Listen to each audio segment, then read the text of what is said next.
Hello दोस्तों, स्वागत है आपका एनसीईआरटी मस्ती में। आज क्लास 10th का 9th चैप्टर है जिसका नाम है अभिन्यु। सबसे पहले हम समझते हैं जो अभिन्यु है यह पाठ की कौन सी विद्या है। कहने का मतलब क्या है, कविता है कि कहानी है कि ललित निबंध है। तो जो अभिन्यु है यह ललित रचना है। क्या है? ललित रचना। इसको याद रखना है। कभी कभी एग्जाम में पूछ देता है कि अभिन्यु पाठ की कौन सी विद्या है, तो यह ललित रचना है। दूसरा बात, अभिन्यु के लेखक कौन है, याद ऐसे रखना है इसको। अ से अभिन्यु, अ से Ashok Vajpayee. A for Abhinyu, A for Ashok Vajpayee. तो अभिन्यु के लेखक कौन है? अशोक वाजपेयी। अब इनका जन्म कब हुआ था? तो इनका जन्म हुआ था 16 जनवरी 1941 में। कहाँ हुआ था? तो दुर्ग में हुआ था, छत्तीसगढ़ में। कहाँ जन्म हुआ था? तो दुर्ग, छत्तीसगढ़ में। कब?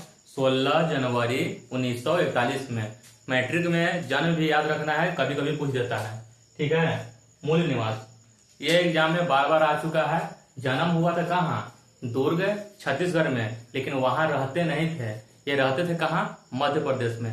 इसलिए एग्जाम में बार बार आता है कि अशोक वाजपेयी का मूल निवास कहाँ था। तो इनका मूल निवास मध्य प्रदेश था। मूल निवास कहाँ था? मध्य प्रदेश। ये एग्जाम में बार बार आता है। बच्चा सब करता है कि इनका जन्म तो हुआ था छत्तीसगढ़ में, तो मूल निवास मारता है छत्तीसगढ़ में, जो गलत है। इनका मूल निवास कहाँ था? मध्य प्रदेश में। अब इनके माता का नाम था निर्मला देवी। अशोक वाजपेयी का माता का नाम निर्मला देवी था और इनका पिता का नाम था परमानंद वाजपेयी। देखना पीछे वाजपेयी लग रहा है ना, तो मार देना है। पिता कौन? परमानंद वाजपेयी। माता कौन? निर्मला देवी। ठीक है। अब देखो, ये भी एग्जाम में आ चुका है कि जो अशोक वाजपेयी हैं वो महात्मा गांधी अंतर्राष्ट्रीय हिंदी विश्वविद्यालय के प्रथम कुलपति भी सेवानिवृत्त भी हुए थे। ठीक है। अब इनके प्रमुख रचना में बहुत से रचना है, लेकिन हम वही बताए हैं जो एग्जाम में आता है। इनका जो प्रमुख रचना में है एक पतंग अनंत में, यही एग्जाम में आता है। ज्यादा पढ़ने की जरूरत नहीं है, जो आता है उसी को पढ़ना है। तो अशोक वाजपेयी का प्रमुख रचना कौन है? एक पतंग अनंत में। एक बार फिर से देखना, अभिन्यु क्या है? तो ललित रचना है। अभिन्यु के लेखक आप फॉर अभिन्यु, आप फॉर अशोक वाजपेयी। और जो अशोक वाजपेयी का जन्म कब हुआ था? 16 जनवरी 1941 में। कहाँ हुआ था? दुर्ग, छत्तीसगढ़ में। और लेकिन ये रहते कहाँ थे, जिसको बोलते हैं मूल निवास। तो मूल निवास इनका मध्य प्रदेश था। माता का नाम निर्मला देवी, पिता का नाम परमानंद वाजपेयी। महात्मा गांधी अंतर्राष्ट्रीय हिंदी विश्वविद्यालय में क्या रहते हैं? कुलपति रहते हैं। यानी प्रमुख रचना में एक याद रखना है, एक पतंग अनंत में। अब भाई आगे बढ़ जाते हैं। तुम लोग के दिमाग में चल रहा हो कि अभिन्यु आखिर है क्या है। तो अभिन्यु क्या है? एक जगह का नाम है। ये जगह कहाँ है? फ्रांस का, दक्षिण फ्रांस का। बोलो अभिन्यु कहाँ है? तो देखना भाई, अभिन्यु है दक्षिण फ्रांस में। दक्षिण फ्रांस में।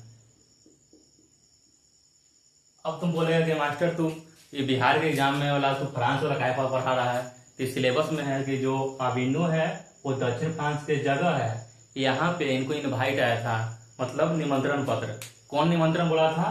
तो पीटर ब्रूक बुलाया था। बोल रहा था कि हम महाभारत के कुछ पात्र कर रहे हैं, नाटक कर रहे हैं, तो आप आइए। कि कहाँ से आए थे? तो भाई मध्य प्रदेश रहते थे, वहां से गए थे दक्षिण फ्रांस में। ठीक है। तो तुमको बोलेगा कि दक्षिण फ्रांस अशोक वाजपेयी को किसने बुलाया था? तो पीटर ब्रूक ने बुलाया था। काहे बुलाया था भाई? तो महाभारत के पाठ देखने के लिए। ठीक है। तो पीटर ब्रूक निमंत्रण दिया था महाभारत देखने के लिए। महाभारत। ठीक है। कि किसको बुलाया था? अशोक वाजपेयी को। अशोक वाजपेयी को। वाजपेयी। अब देखो, जो हमारा अभिन्यु है ये दक्षिण फ्रांस में है। ये दक्षिण फ्रांस के कौन युग के हैं? ये मध्य युग के हैं। देखो युग होता है 3 प्रकार के। एक होता है प्राचीन युग, जो बहुत सबसे पहले स्टार्टिंग समय में था, उसको बोलते हैं प्राचीन युग। और जो न ज्यादा नया न ज्यादा पुराना, जो बीच में आ जाता है, उसको बोलते हैं मध्य युग। और जो नया जमाना का है उसको बोलते हैं आधुनिक युग। तो जो दक्षिण फ्रांस में अभिन्यु था ये था बीचवा, यानी कौन युग? मध्य युग में। कौन युग में भाई? तो जो अभिन्यु था कौन युग में था? मध्य युग का। समझ गया ना? मध्य मतलब बीच वाला, मध्य युगीन शहर था। मध्ययुग का। अब देखो एग्जाम में क्वेश्चन यह भी बनता है कि जो अभिनव है ये किस नदी के किनारे है, तो याद रखना है एकदम भी है ये भाई, यह अभिनव है रोन नदी किनारे। किस नदी के किनारे याद रखना है दोस्त, रोन नदी, यह रोन नदी के किनारे है। बताओ अभिनव कहाँ बसा हुआ है, तो यह दक्षिण फ्रांस में रोन नदी के किनारे बसा हुआ है। एक कैसा शहर है, प्राचीन है कि मध्ययुगीन है कि आधुनिक है, तो यह मध्ययुगीन है।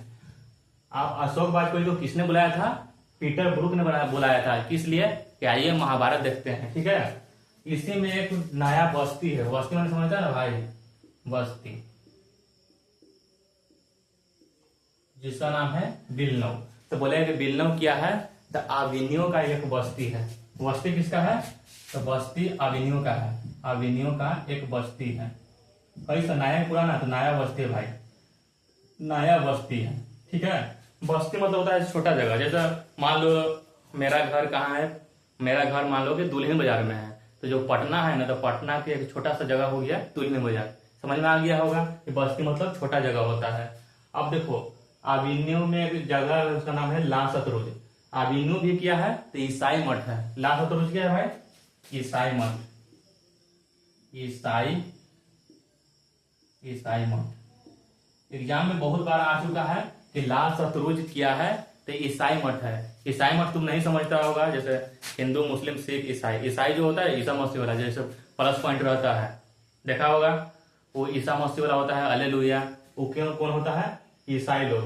तो ईसाई मठ क्या है, ला सतरुज। अभिनव में एक जगह है ला सतरुज, और ला सतरुज में बना है ईसाई मठ। याद रखना ला सतरुज क्या है, ईसाई मठ। ठीक है, ईसा मसीह वाला।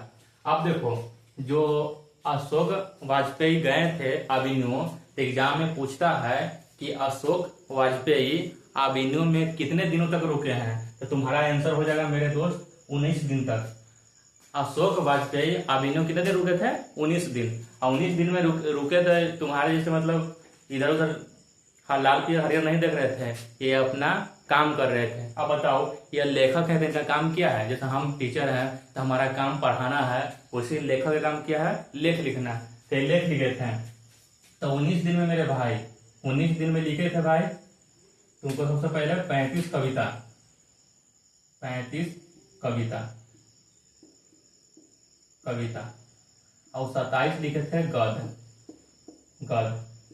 बताओ लेखक यानी कि अशोक वाजपेयी अभिनव में कितने दिन रुके थे, 19 दिन। 19 दिन में कितने कविता लिखे थे, तो 35 कविता लिखे थे।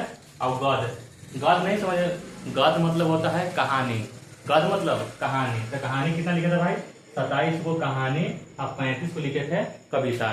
ठीक है, तुमसे पूछेगा कि जो लेखक यानी कि अशोक वाजपेयी है वो अभिनव क्या लेकर गए थे, तो ये ले गए थे टाइपराइटर। कोई चीज लिखना है तो वो टाइपिंग करने वाला रहता है ना, उसको बोलते हैं टाइपराइटर। तो काटली अपने साथ अशोक वाजपेयी क्या ले गए थे, टाइपराइटर, वो टाइपिंग करने वाला। ठीक है, 3-4 पुस्तकें, किताब के को भाई 3-4 वो किताब, और संगीत का टेप। क्या करते थे कि गाना लगा दिए एकदम सैड सॉन्ग, आराम से लिखते थे लेख। ठीक है, कितना 35 कविता 27 गद्य। ठीक है, क्या लगे थे साथ में, टाइपराइटर, 3-4 पुस्तकें और संगीत का टेप। गाना सुनते थे, आराम से लिखते थे, नो दिक्कत। ठीक है, अब जो अभिनव है, अभिनव इसलिए महत्वपूर्ण है कि अभिनव में फ्रांस और यूरोप दोनों का इसमें रंग समारोह होता है। रंगारंगम कार्यक्रम जैसे होली टाइप होता है ना, तो समझो कि फ्रांस और यूरोप दोनों को मिला के एक जगह मेला लगता था, रंग कार्यक्रम। यूरोप कहाँ लगता था, अभिनव में। अभिनव कहाँ है, तो दक्षिण फ्रांस में है। किस नदी किनारे, रोन नदी किनारे। एक देखो एक कृति है, नाम है ला मादा मोलेज द अभिनव कृति। ये कौन लिखा था, ये लिखा था पिकासो। कौन, पिकासो। ये भी एग्जाम में आ चुका है कि पिकासो का जो कृति है उसका नाम क्या है, ला मादा मोलेज द अभिनव। ठीक है, अब लेखक सोचे कि अब चलो कुछ नदी किनारे घूम लेते हैं, तो हम लोग नदी किनारे जाते हैं। तो ये भी नदी किनारे जाते हैं। तो हम तुमको बताए थे कि जो अभिनव है वो किस नदी किनारे था, रोन नदी। कौन नदी, ये गए थे रोन नदी के किनारे। अब रोन नदी किनारे गए तो इनको याद आने लगा, गर्लफ्रेंड के नहीं, किसका याद आने लगा था? वो था विनोद कुमार शुक्ल का। तो बोलेंगे कि नदी किनारे अशोक वाजपेयी को किसका याद आ रहा था? विनोद कुमार शुक्ल का। किनका? विनोद कुमार शुक्ल को। नदी के किनारे गए तो ऐसे बैठे बैठे थे, तो देखे ना कि हम इनको मतलब लग रहा था, तुम भी कभी कभी मान लो तुम ट्रेन से कभी कभी आता है तो तुम कभी कभी दो ट्रेन पास होता है ना, तो तुम लगता है ना कि जो मेरा ट्रेन है ना, तुम्हारा ट्रेन रुका है और सामने वाला क्रॉस हो रहा है, जबकि ऐसा नहीं होता है। तुम्हारा ट्रेन चलता रहता है, अब बगल वाला रुका रहता है, लेकिन तुमको ऐसा लगता है कि मेरा ही ट्रेन रुका है और बगल वाला को चल रहा है। उसी तरह ये नदी में देखे तो इनको मैंने ठंडा दिमाग से लगा ना कि जो पानी है वो रुका हुआ है और जमीन ही चल रहा है। ठीक है, कितना ही नदी में डूब गए थे। इनको लग रहा था ना कि जिस तरह नदी से कभी पानी खत्म नहीं हो सकता है, उसी प्रकार कविता में कभी शब्द खत्म नहीं हो सकता है। ठीक है, तो ये बोले कि नदी को बोले कि कैसी हो तुम नदी, तो नदी बोली कि जैसी तुम कविता हो। यहाँ आपका चैप्टर समाप्त हो जाता है। इसी में से जितना भी ऑब्जेक्टिव बनेगा एक बार देख लेते हैं एक नजर। सबसे पहले मेरे भाई आविन्यो है क्या? ललित रचना है। आविन्यो के लेखक कौन है? Offer आविन्यो, offer Ashok Vajpayee. अशोक वाजपेयी का जन्म कब हुआ था? तो 16 जनवरी 1941 में। कहाँ हुआ था? तो दूर छत्तीसगढ़ में हुआ था, लेकिन ये रहते थे वहां नहीं रहते थे। इनका मूल निवास कहाँ था? मध्य प्रदेश में था। अशोक वाजपेयी की माता का नाम निर्मला देवी, पिता का नाम परमानंद वाजपेयी था। और यह महात्मा गांधी हिंदी अंतर्राष्ट्रीय विश्वविद्यालय के कुलपति भी रहे थे। और इनकी एक प्रमुख रचना है एक पतंग अनंत की ओर। ठीक है, और आविन्यो क्या है? तो दक्षिण फ्रांस में एक जगह है। कैसा जगह है? मध्य युग का जगह है। आविन्यो किस नदी किनारे बसा है? तो यह रोन नदी के किनारे बसा है। आविन्यो किसने बुलाया था? आविन्यो गए थे अशोक वाजपेयी, तो बुलाया था कौन? पीटर ब्रूक बुलाया था महाभारत देखने के लिए। ठीक है, जो बिल्लो क्या है? तो आविन्यो के एक नया बस्ती है, छोटा बड़ा गांव है जिसको बोलते हैं बिल्लो। ला सतरुज क्या है? तो यह ईसाई मठ है। तुमसे पूछेगा कि लेखक आविन्यो कितने दिन तक रुके थे? तो 19 दिन तक रुके थे। 19 दिन रुके थे। इसमें ये क्या किए थे? तो 35 को कविता लिख दिए थे और 27 को गद्य यानी कि कहानी लिख दिए थे। और आविन्यो लेखक अपने साथ क्या क्या लेकर गए थे? टाइपराइटर लेकर गए थे, 3-4 किताब लेकर गए थे और संगीत का टेप गाना सुनने के लिए। और फ्रांस प्लस यूरोप का रंगारंग समारोह है आविन्यो है। पिकासो का एक कृति है जिसका नाम है ला मादामोलेज द आविन्यो। लेखक को किस नदी के किनारे थे? रोन नदी किनारे। किसके याद आ रहा था? विनोद कुमार शुक्ल के। नदी बोला कि कैसी हो, कैसी तुम नदी हो, तो नदी बोले कि जैसी तुम कविता हो। इसी में से क्वेश्चन रहेगा, बाहर नहीं जाएगा। ऐसे ही वीडियो देखने के लिए चैनल को सब्सक्राइब कर लें। धन्यवाद।